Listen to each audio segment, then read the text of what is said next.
This is the Detroit Sports Podcast Network.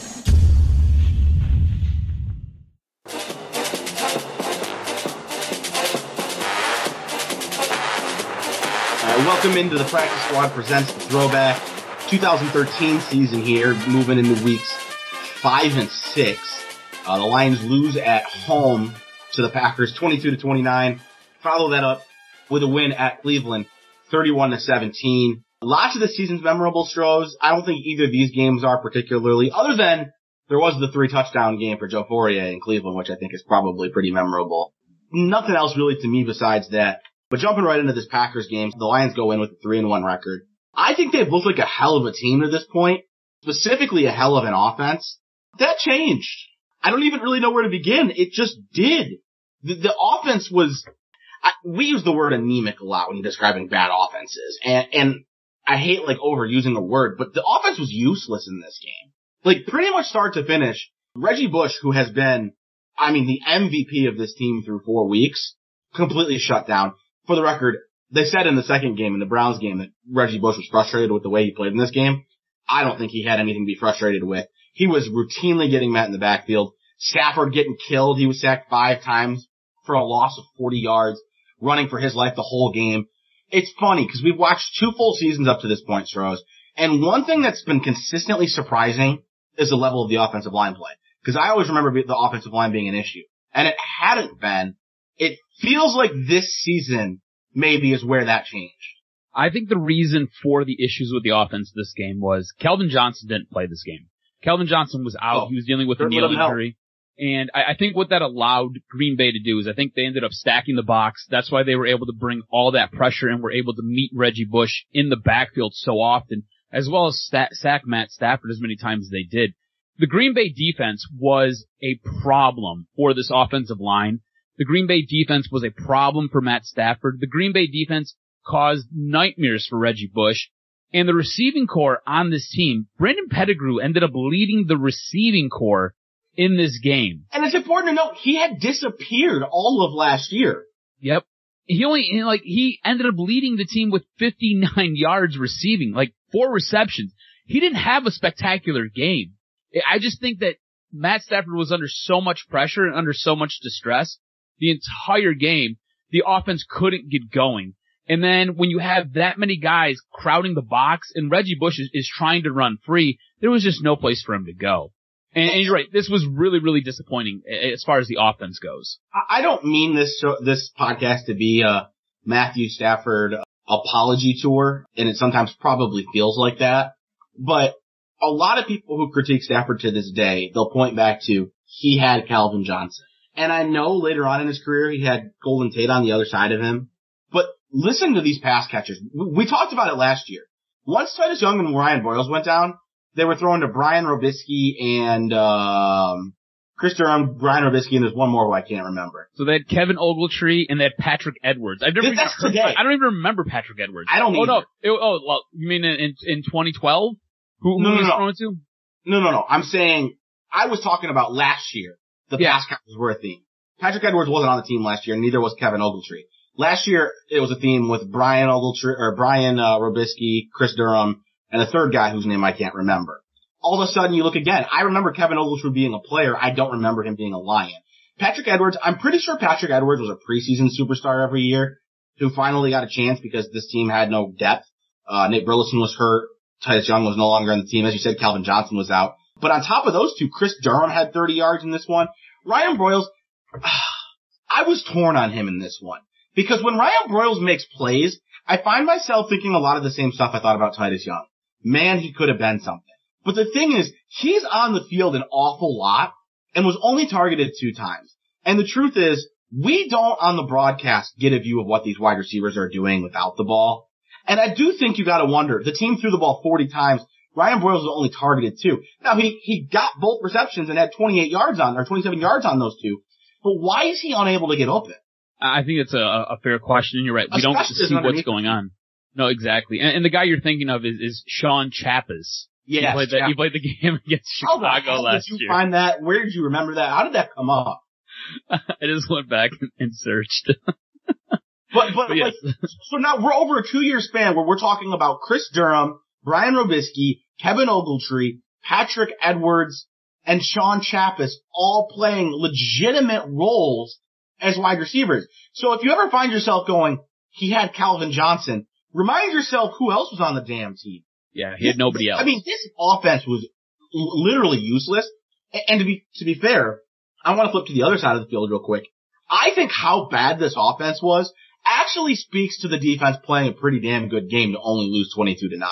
I think the defense played a really good game as well, but I thought the defense gave too many plays away. And what I mean by that is, again, the penalties were an issue in this game. Yeah, they were slide off the bat. First quarter of this game was littered with penalties. There were times that they stopped Green Bay and had them basically 3 and out, and then they would do something stupid on that third down to give them a brand new set of downs and allow Green Bay more opportunities to march down the field and try to put points on the board. Specifically, it was actually my first note, but I didn't even get to it because I wanted to talk about how useless the offense was.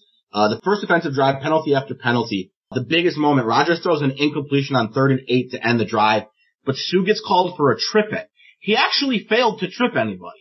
He was engaged in a block, stuck out his leg to try and trip Aaron Rodgers, failed to do so, and Aaron Rodgers threw an incompletion anyways. So basically what I'm saying is, if Sue doesn't stick his leg out, penalty doesn't get called, however, play is not impacted, Lions get the ball back. Instead, the Packers would drive down the field, only get a field goal, but it should have been 0. No, exactly. That play right there really pissed me off as far as Ndamukong Suh going and giving them a whole new set of downs. Because, like you said, that play would have went for naught. Like, he didn't have to do that. He didn't impact the play at all. He didn't cause Aaron Rodgers to throw a bad pass and have an incomplete pass. It was a dumb penalty to take that ended up giving Green Bay a brand new set of downs. And like you said, it only ends up leading to a field goal, but man, it felt like this game was much closer than probably what it really was. And that 3 points comes back to kind of bite you in the butt when you're trying to go for an onside kick or you're trying to get points late in this game. So it was kind of frustrating watching the defense be able to give downs away. It was just annoying. I don't know if this happens to you, but sometimes when we watch these games, there are things that get to me early, but I'll start to like the defensive penalties, especially early, were a problem. Mm-hmm. I thought they did get them under control later on in this game, but the reason I have a hard time, like, at the end of the day, the defense only gave up 22 points and the offense was literally useless. Mm-hmm. I mean, to go into Green Bay and only give up 22 points to Aaron Rodgers, especially at the time, let's remember, this team had Jordy Nelson and Randall Cobb, which is probably the best pair of receivers Aaron Rodgers has had. I have a hard time overall complaining about the defense. I did have one note about this year's defense in particular. Somewhere that I think they got a little bit better at times last year, but I'm really feeling it so far through this one. The one thing this defense does reliably, because they still have their flaws, is get to the ball as a group. So dump off passes in previous seasons we've watched were deadly. That has not been the case this season. Now, where they get beat is the pass coverage, not always there. Darius Slay's still young. Rasheem Mathis, I have better memories of him, probably because he was so much better than what we had seen the last 2 years, but still very beatable. Chris Houston, not the same guy he was in his first year, so the secondary is still pretty mediocre. So they get beat with open receivers, and they also sometimes, I think we view this differently. Sometimes they get beat on big runs, but usually that's one guy misses an assignment, running back gets to full speed, and now everyone's chasing him. Once they get in front of a guy, normally this defense was swarming. I'm glad you bring up the secondary, because the thing I noticed watching these two games specifically was, boy, oh boy, does Chris Houston look like he's lost a step. And you're right, Chris Houston is not the same player, and I think repeatedly over these 2 weeks, weeks 5 and 6, he gets picked apart by these quarterbacks. And look, Aaron Rodgers is in the prime of his career, going to go down as a Hall of Fame quarterback. But when you flip over and you look at the Browns game, you got Brandon Weeden slicing you up, and Brandon Weeden's picking you apart. Chris Houston does not look good, and he is probably your best cornerback right now on this team, in this reincarnation of this 2013 Detroit Lions football team, and he just gets eaten alive. It seems like, it's not, but it seems like every big play downfield, they just target Chris Houston, and he's just giving up chunk yards after chunk yards, or he's giving up touchdowns. So I'm glad you brought that up. On the flip side, the one guy who I think really stood out in this game, I thought DeAndre Levy was everywhere. And we've talked about this being his breakout season. I felt like this guy was in Aaron Rodgers' face. I felt like this guy was racing down and bringing Eddie Lacy down. I felt like this guy was covering guys in the flats. I felt like everywhere you turned, DeAndre Levy was there making a play. I think what would be fair to say is, I said the one thing the defense did well is they got to the ball. I think what I'm really saying is the front seven, top to bottom, was very good. I know that the third linebacker was nothing special this year. I believe was it Ashley Palmer? Yeah, not special, but certainly capable. But I think DeAndre Levy's an all-pro. Stephen Tulloch, at the very least, is a strong starting linebacker. On the defensive line, we've talked about it. You had Sue. You had Fairley coming into his own. You had a rookie Ansah who played really well as a rookie. You had C.J. Mosley, Jason Jones. This defensive line and linebacking core together gets to the damn ball. And I thought they did it really well in both of these games. But it was a note that I put in this one because it can be, this defense isn't perfect, but there are things that like, we know this defense goes on to be one of the best in the league the following season. And I think you can see very clearly why that happens. Yeah, no, I agree with you. And I think it's funny to look at this team and then you compare it to the 2019 Detroit Lions team that doesn't really get a pass rusher, doesn't really put any pressure on the quarterback. That's all this team did. That's all this 2013 defensive front did was just put pressure on quarterbacks and try to force them to either turn the ball over or force them to make a bad play. And they tried to hit the running backs behind the line of scrimmage. And they did it usually pretty consistently. And you're right. This defense goes on to be one of the best in the NFL the following season. And you've got foundational pieces here. You know, a guy that you'd even mentioned, a guy like Willie Young, who was a 7th round draft pick a couple years ago, goes on to be, he's a rotational player here, but he goes on to be a starter in Chicago. You know, Israel Adonijah, there's another big name who just causes and wreaks havoc. Tahir Whitehead, that's a linebacker who is a rotational linebacker right now, but goes on to be a starter in Oakland or now Las Vegas. So it's weird to see these pieces starting to kind of get built upon, and you see this defense really starting to kind of come into its own. I feel like the penalties are probably the biggest issue for this defense, and you bring it up time in and time out about how good defenses usually will have a ton of penalties. It's not uncommon at all. No, it's not. It just, I feel like sometimes they just happen at the wrong time. Well, for this let team. me say this. I don't want to say that the penalties are excusable because it was my first note, Stroz. My very first note was that the defense was killing themselves with penalties. But the difference between them killing themselves with penalties with this defense and the previous two is that this defense feels close to being elite. And I know that we got fooled into thinking that early into the 2011 season, but I don't need to see the rest of the season play out because I remember the way the season plays out. This defense gets better late in the year. So I guess like I'm willing to write off the penalties a little bit more because I know the way things play out. I can see it with my eyes right now that this defense is almost there. And I know by the end of the year, in fact, I think this defense actually finishes top 10.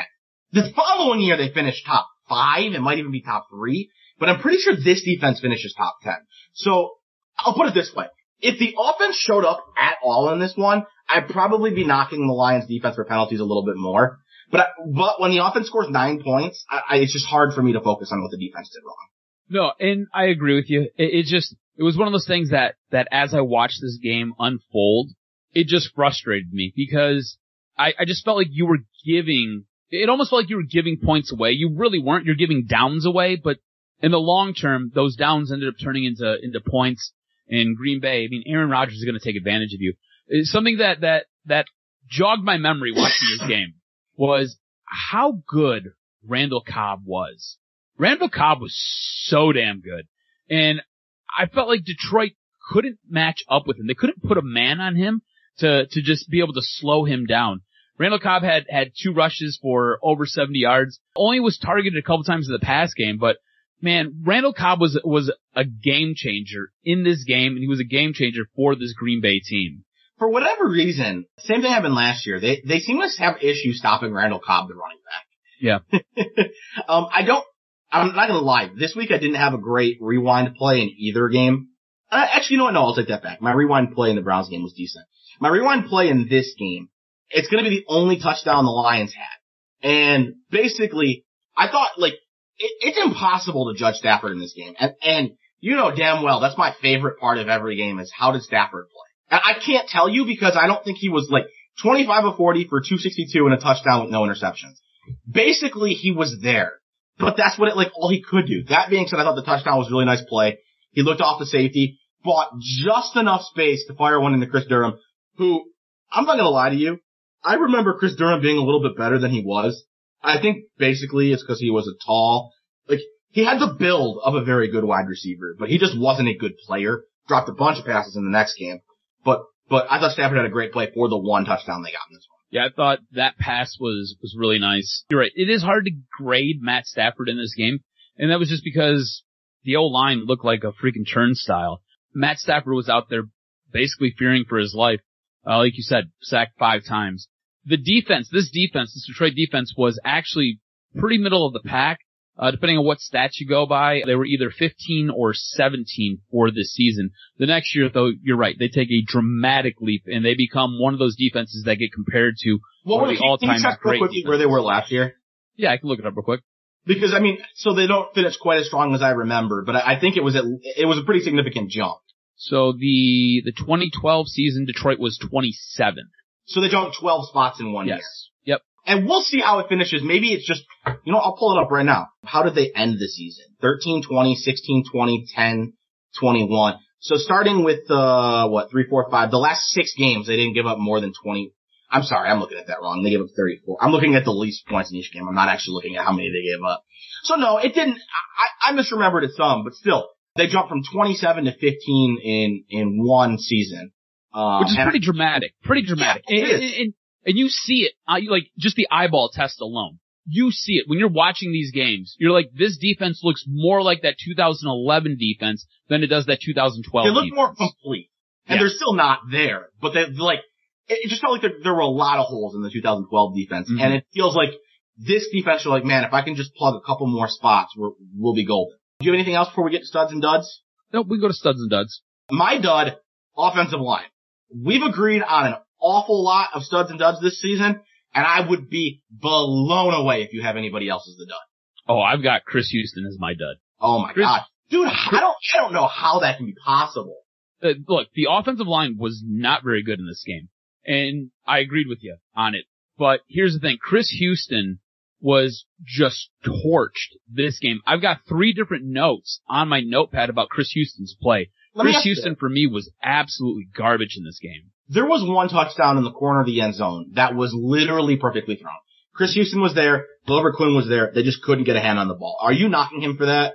Not for that one specifically. There were a couple other plays in this game, a couple plays along the sideline where he was just beaten, and he was beaten badly. He was totally out of position. There were a couple times in this game where he just looked absolutely awful. See, I think he's very clearly taken a step back each of the last 2 years.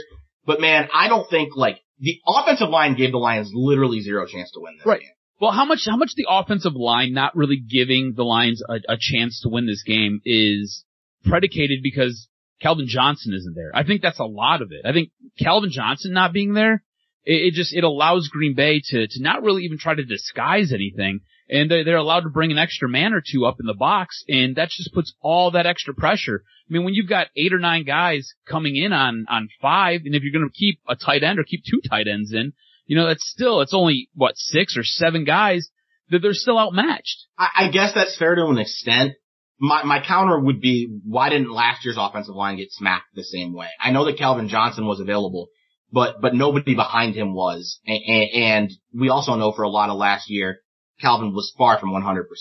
So that's fair, but I still don't think it was embarrassing. You couldn't run the ball. You couldn't keep Stafford up. The whole offense was dismantled. I've never seen any NFL team go a whole season playing as bad as the Lions offense did in this game. And I've seen a lot of offenses with 0 weapons. The offensive line did look bad, but I don't know. I think more of the issue with this team is that you just don't have huge playmakers when a guy like Calvin Johnson or Reggie Bush is out of the lineup. You look at both their losses this season, both of them have occurred when either one of these guys have been down. And I think not having not having the depth with those guys to be able to make plays or to keep the defense honest, it makes Matt Stafford's day that much longer. All right, who's your stud? Stud. So I've got my stud and then I've got an honorable mention. All right. So I'm going to go honorable mention first. My honorable mention is going to be Sam Martin. Sam Martin had a hell of a game, bro. He averaged almost 52 yards a punt. He had 2 inside the 20. He had a long that was damn near 60 yards. He kicked the ball 6 times. Sam Martin was a G in this game. All right. But I'm going to go and I'm going to give it to DeAndre Levy. He had 14 tackles. He was everywhere in this game. Have you ever seen a punter with 300 yards? Like, that's incredible. Oh, it's crazy. For comparison, the Packers punter had 140. He more than doubled him up. In fact, he almost tripled him up. He was 10 yards away. That's incredible. Crazy, man. So I knew you were going to go Levy, and I got no problem with it. I'm going to go defensive line as a whole, and some of that's just how good this defensive line is. Aaron Rodgers, I feel like, not to say he hasn't had those moments against the Lions, he's continued to beat them, and he's always had those moments, but his numbers have always felt pedestrian against the Lions. And this game's a great example. 20 of 30 for 275 yards and a touchdown, no interception. A lot of that was because he was constantly running for his life. Eddie Lacy, 23 carries for 99 yards, nothing impressive. Now Randall Cobb, I don't know what the hell the problem is. This team doesn't know how to tackle Randall Cobb when he's a running back. They just don't. But I thought the defensive line was the reason the defense in this game kept the Lions in striking distance. Yeah, no, the defensive line totally kept Green Bay honest and really helped Detroit at least be there and attempt something come the fourth quarter. If it wasn't for that defensive line or that defensive front for that matter, this game could have totally been a blowout. And you're right, Aaron Rodgers, for everything that everybody talks about Aaron Rodgers, right? Whenever he seems to play Detroit, he doesn't have those go-off games, those big-time number games. Again, a prime example of that, right? Detroit helped contain, arguably, at this time, an elite quarterback. Helped contain him. 1 touchdown, 270 some odd yards. All right, moving forward, the Lions win 31-17 at Cleveland. I will say, game not memorable in anything that happened on the field. However, this was actually my first day working in radio. I worked in college radio, but I worked a promotional event at a bar. Rosie O'Grady's. Was it Rosie O'Grady's for this game? The one in Royal Oak? No, is it on Ferndale? Ferndale? Yeah, I was at Rosie O'Grady's in Ferndale for my first promotions appearance for this one. So I didn't watch it that closely back then. And I'm going to be honest with you, watching the first half of this one, kind of hard to watch closely even if you weren't working. Dude, the first half was a snooze fest. We were talking about this before we started doing the show. And I really feel like the issue with this first half, because Detroit wakes up in the second half, but the issue with this first half, and Detroit's lucky, they're absolutely lucky to come out of this first half down by only 10. But the big issue here is I think this was a Detroit team that walked into Cleveland thinking, hey, this is a bad Cleveland team. Mind you, Cleveland at this point, after this game, is 3-3. But this is the same old Cleveland team, right? These are like same old Lions. These are like always the 2 worst teams in the NFL. And I think they went in there expecting that with the Cleveland Browns. And the Cleveland Browns played with a little bit of pride and punched Detroit in the mouth. It took Detroit until the second half to kind of figure it out. And I think that's when things kind of started getting going. And I think that was when this game got a little bit better, was that second half. But man, this was an abysmal first half. Offensively, the first half felt kind of similar to the Packers game. The offensive line was not getting blown up nearly as bad, but they were having trouble getting Reggie Bush into space, which is where he's excelled. So it's interesting you say that, right? Because in my notes I have the O-line looks good against lesser than defenses. So like in this game, I don't think with Cleveland at this time, I don't think they have a dynamic pass rusher. I don't think they have any type of dynamic schemes, any type of crazy looks. I think this is a team that basically lines up and just tries to punch you in the face. And I think Detroit's offensive line is built and equipped to handle that without really a problem. When you start throwing in different schemes, you start throwing in different stunts, and you start bringing pressure from places that it doesn't look like it's coming from or disguising that pressure, I think this offensive line struggles mightily. And I think you've seen that in that Green Bay game, and you're seeing this offensive line look much, much better in this Cleveland Browns game. So specifically, I thought there were 2 things that changed significantly from the first half to the second half. One on offense and one not even so much on defense, but one on the Browns offense. What I thought changed for the Lions, they started force-feeding weapons the ball. And let me take that back. In the second half, they started force-feeding Reggie Bush. And Brandon Pettigrew some too. He showed up a little bit in this one. Chris Durham had 13 targets in this game, and I think he had 13 drops, which isn't possible because he had 8 receptions. I'm actually upset because I spoiled the moment in talking about his size earlier, but I legitimately had this thought while watching this game, Stroz. Chris Durham has the body of the prototypical NFL wide receiver, but he has the hands of a brick wall. If you've ever tried to play catch with a brick wall, it does not work. If so you've he's ever got hands tried to play like catch me. with Chris Durham, it does not work. So this guy is, let's see, what do I have his schematics here? Man, I don't know if I've got him. So I want to give you his, I don't have any of his information. That sucks. So, I mean, 6'6" would make sense. I mean, he's a big, tall dude, and I remember this incarnation of this Detroit team. They liked having those big, long receivers. That was the whole ball in the red zone. Yeah, Kevin Ogletree's a big dude too.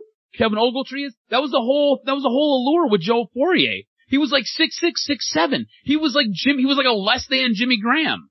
So Ogletree was only 6'1". He looked bigger than that. Are you sure he was 6'1"? Because he looks like he's a big dude. I know you're looking at his height right now. I looked it up. he looks like he is at least 6'3", 6'4". In the first half of this game, they struggled to get anything going through the wide receivers. And then I actually thought the other thing that was different, Cleveland in the first half, it just felt like trickery after trickery after trickery. Travis Benjamin had a 45-yard run. I mean, look at the amount of people that ran the ball for this team. Josh Gordon, Bobby Rainey, Brandon Weeden, Marquise Gray, Chris Agbanaya. I'm actually pretty sure I said that last name right. Willis Gahey, Travis Benjamin. Like, I thought they'd slowed down some, or I don't even know if it's fair to say they slowed it down. The Lions handled some of that better in the second half. They got beat pretty bad early on by some of the stuff Cleveland was doing. Yeah, I think this was a Cleveland team that was, I don't want to say it was devoid of talent, because you had a guy like Josh Gordon. Travis Benjamin went on to have a pretty good career in San Diego. I remember Jordan Cameron being a good tight end for a couple years, but after that, I mean, I don't even remember the name. You didn't really have a whole ton here. So I think what you've seen was a Cleveland team that was basically throwing everything but the kitchen sink at the Detroit Lions as far as plays in different schemes, just trying to get some type of offense generated. And they looked good in that second quarter. I mean, that was where they got all their points. But like you said, I think Detroit made the adjustments. That's the one thing that we've talked about with Jim Schwartz before. He was pretty good at making those second half later adjustments. In his career. I don't think he did it so well early on, but it has seemed to get got a little better in 12, and been better so far in 13. I thought the biggest adjustment that happened is they really started working Reggie Bush in, and I'm actually surprised he only had 5 receptions, because it felt like in the second half it was Reggie Bush. And you know, again, I already brought it up in this podcast. Watching this game, I can't help but think, like, Stroz, I don't know where this Lions offense goes if Reggie Bush isn't on this team. Oh, absolutely. He might be the most important running back that I've ever watched, like, for anybody. But understand, I'm not saying Ezekiel Elliott's worse than Reggie Bush, but I believe the Cowboys' offense is more capable without him. I believe that the Eagles' many years with LaShawn McCoy offense would have been more capable without him. This offense is dependent on Reggie Bush being on. So the thing about this season, right, and the thing about this team, a few weeks ago, you had Nate Burleson talking about this 2013 team, and he said he really wished that, I mean, obviously he didn't want to get hurt or break his arm going to get that pizza, but he said it was one of those things that really derailed the season. Because, and I think he's right, now that we're kind of 6 weeks in, 6 games in, I think you see what he would have helped add, because you have a piece like Calvin Johnson, who is obviously dealing with an injury. Calvin Johnson was targeted a few times, but only came up with 3 receptions. They were trying to work away from Calvin Johnson because he's dealing with that knee injury. And you have a guy like Reggie Bush, who, I mean, we've just spent basically 2 podcasts gushing about how important Reggie Bush is to this team. He's the whole team. Right. He feels more important than Calvin Johnson by far. You add another guy in there like Nate Burleson, and look, I think we both misremembered how good Nate Burleson was. I don't think he was as good as we thought he was. But Nate Burleson is another piece who can do a couple of things on the field and do them well. He's really good at catching passes underneath. He's really good at taking a bubble screen. I don't want to say the distance, but getting you first downs. He's a guy who can handle the slot position.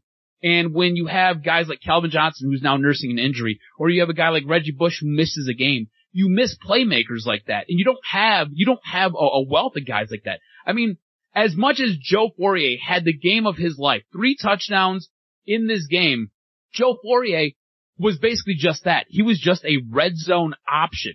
He wasn't going out there running any dynamic routes. He wasn't going out there catching passes across the middle of the field. I mean, you had a guy like Tony Scheffler going out there getting laid out in the game against Green Bay and not playing in this game because he ended up having a head injury. If Nate Burleson stays healthy and Titus Young is on this roster. Oh my God, it's totally different. Is this an 11-win team? At least, I think that team, if Titus Young's head is screwed on straight, Nate Burleson doesn't break an arm, and you're getting contributions from a guy like Brian Robisky, I think you have a team that legitimately could win a playoff game.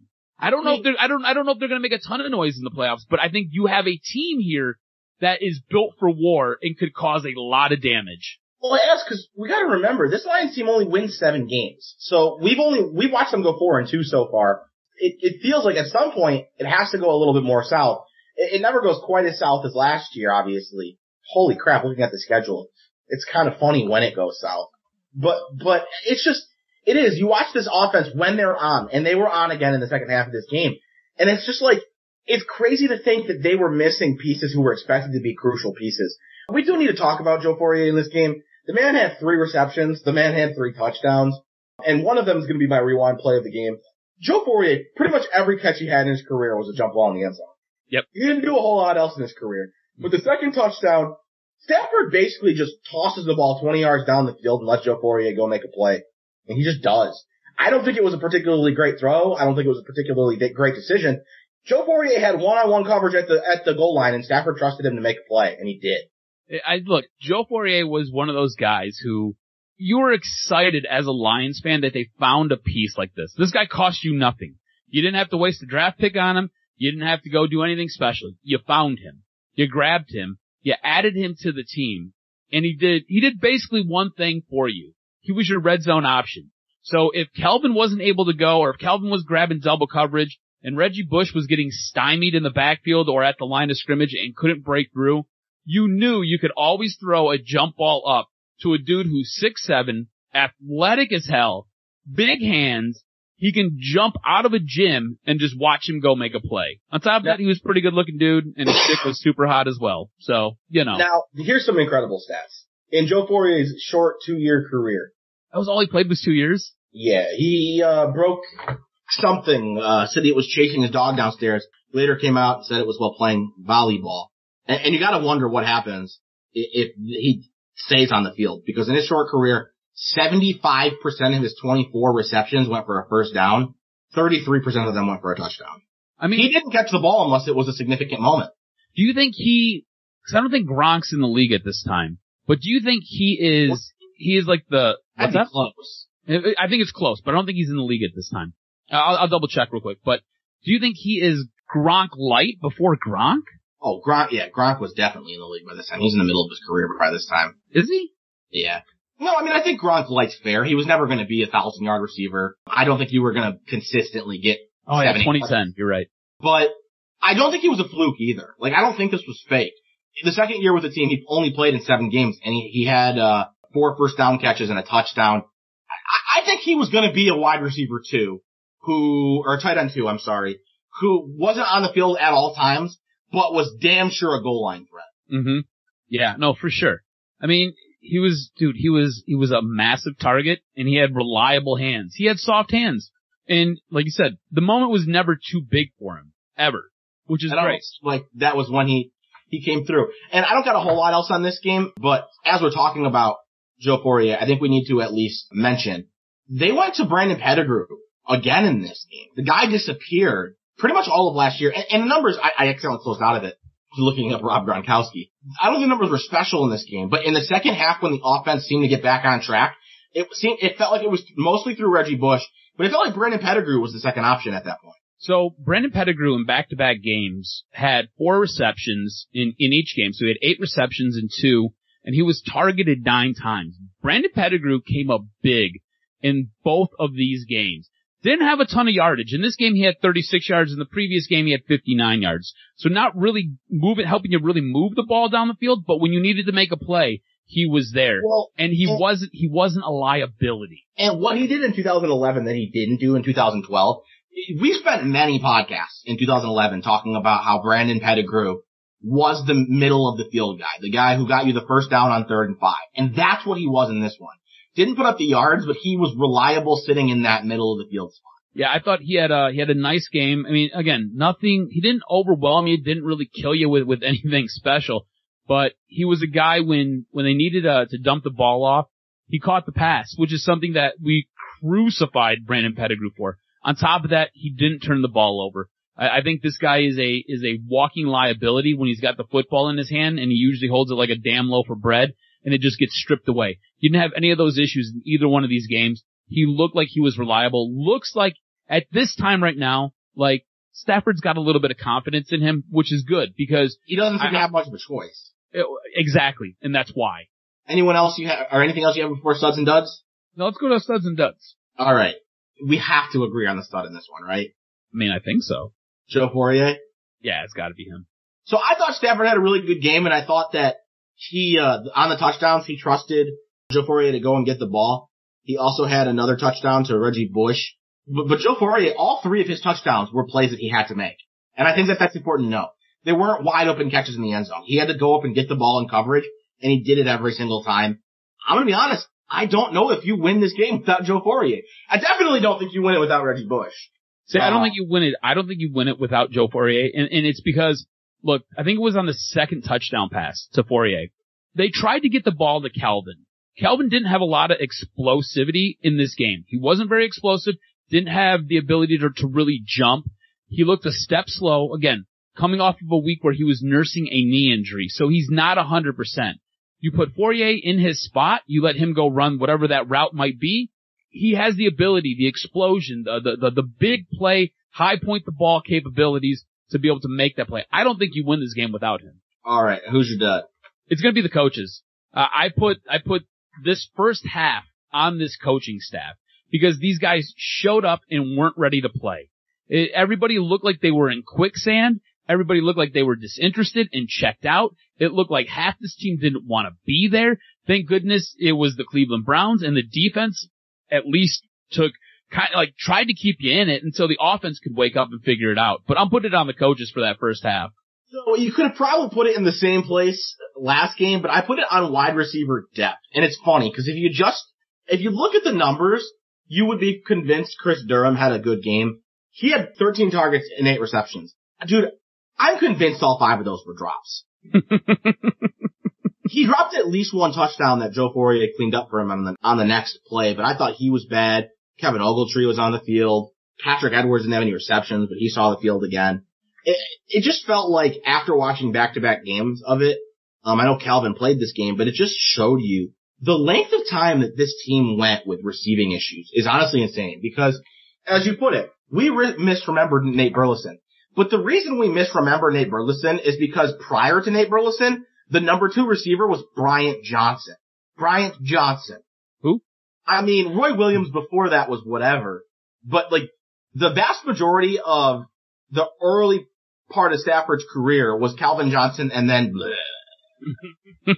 He'd get like 8 games with Titus Young or something. Like, that's what he was getting. So that was my dud in this game. I like it. I don't have a problem with it. I feel like wide receiver depth is an issue for this team. I think it's been an issue plaguing this team for at least the last 2 years. It never really gets rectified. We talked about how come Calvin Johnson was able to break Jerry Rice's receiving record last year, and it was because they had no other option. They had to utilize him. And you see what happens when Calvin Johnson goes down. You see what happens when Reggie Bush goes down. You don't have dynamic playmakers. This offense stutters and stalls. And the fact that you don't have another wide receiver behind Calvin Johnson, whether it be Nate Burleson because he's injured or whether it be somebody else that you're trying to groom and bring up, you don't have guys, and that's a big issue. And that falls squarely on a guy like Martin Mayhew. All right, next week We have a loss at Cincinnati. I'm sorry, home against Cincinnati, 27-24. I can already tell you the rewind moment of that game because Calvin has a catch in this game that you can't possibly find a Calvin Johnson highlight video of that doesn't have this catch. Do you remember what I'm talking about? No. The thing is when I see it, I'm gonna text you. You know that. We can't get too deep into it, obviously. But I remember being at this game, seeing the ball thrown, assuming it was an interception. I know this play. I do know this play. Yes, I remember it. Yes. I remember it being like in my. I was just. It was triple coverage. And then he went up and got it, and I remember standing up, and I was like, no, like that. I saw that. Like, yes, I remember that. Yes, yes. This is a very memorable season from you, man. I'm telling you. There's going to be moments in almost every one of these games that I remember. And then they get a win against Dallas, 31-30. Is this the one I think it is? This is the Stafford touchdown where he hurry up and they were going to spike it. What a memorable set of games we have coming up next week. Boy, this is a fun season to do, and next season's only going to get more fun. But again, next week, a loss at Cincinnati, a win at Dallas. That's going to do it for this one. Thanks for joining us. This is the Practice Squad presents the Throwback.